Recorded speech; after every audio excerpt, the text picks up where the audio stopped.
প্রিয় অষ্টম শ্রেণীর শিক্ষার্থীরা, শুভেচ্ছা নিও।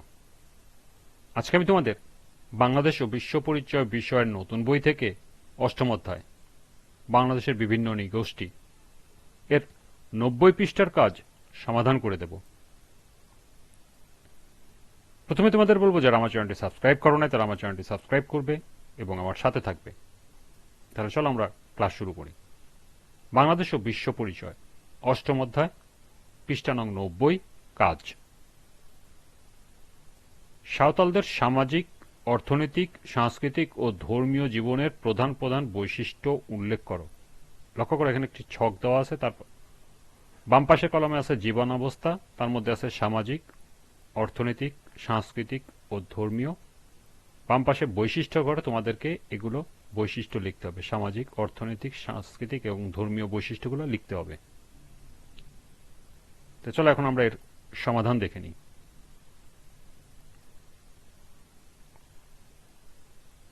বাংলাদেশের উত্তর পশ্চিমাংশে বসবাসকারী বিভিন্ন নৃগোষ্ঠীর মধ্যে একটি প্রধান নৃগোষ্ঠী হল সাঁওতাল।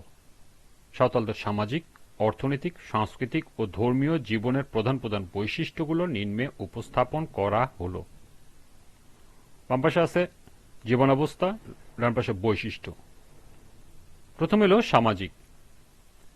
সাঁওতাল সমাজ হল পিতৃতান্ত্রিক। তাদের সমাজে পিতার সূত্র ধরে সন্তানের দল ও গোত্র পরিচয় নির্ণয় করা হয়।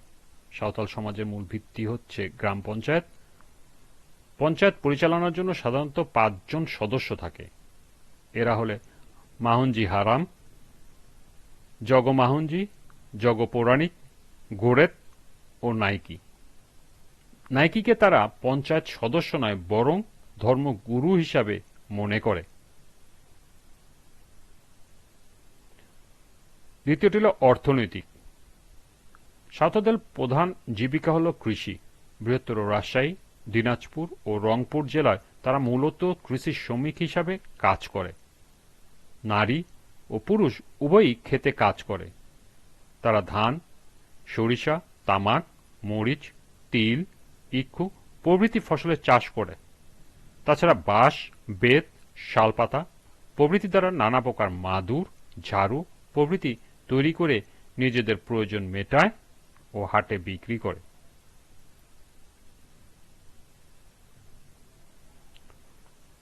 এরপর আছে সাংস্কৃতিক। সাঁওতালদের প্রধান খাদ্য ভাত। নালিতা নামে পাট গাছ দিয়ে এক ধরনের খাবার তারা খান। তাদের বাড়ির দেয়াল মাটির তৈরি এবং তাতে খড়ের ছাউনি থাকে। সাঁওতালরা ঘরবাড়ি খুব পরিষ্কার পরিচ্ছন্ন রাখে। সাঁওতালদের নিজস্ব উৎসবাদির মধ্যে সোহরাই এবং বাহা উল্লেখযোগ্য। তাদের সংস্কৃতির একটি উল্লেখযোগ্য অনুষ্ঠান হল ঝুমুর নাচ। সাঁওতালদের বিবাহ অনুষ্ঠানে আয়োজিত হয় দোন ও ঝিকা নাচ। সাঁওতাল মেয়েরা শাড়ি পরে। সাঁওতাল মেয়েদের কাপড়ের উপরের অংশকে বলা হয় পাঞ্চি এবং নিচের অংশকে বলা হয় পারহাট। পুরুষেরা ধুতি এবং ইদানিংকালে লুঙ্গিও পরে থাকে। সাঁওতালরা অলঙ্কার প্রিয়। মেয়েরা হাতে ও গলায় পিতলের বা কাঁসার গহনা পরে। অন্যান্য পুরুষ সাঁওতালও অলঙ্কার, হার পরে। সাঁওতালদের মধ্যে শিক্ষিতের হার খুব কম হলেও বর্তমানে সাঁওতাল পরিবারের ছেলেমেয়েরা প্রাতিষ্ঠানিক শিক্ষার প্রতি আগ্রহী হচ্ছে।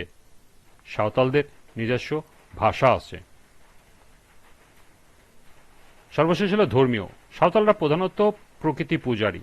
তারা বিশ্বাস করে গাছ, নদী, পাহাড়, সূর্য, চাঁদ সবকিছুতে আত্মা আছে।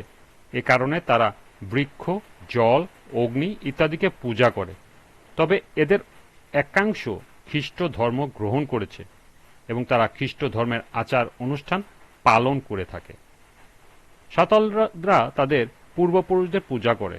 তারা বিশ্বাস করে পূর্বপুরুষদের আত্মা ভালো থাকলে পরিবারের সুখ ও শান্তি বিরাজ করে। এই ছিল অষ্টম অধ্যায় 90 পৃষ্ঠার কাজের সমাধান। আজকের ক্লাসটি এ পর্যন্তই।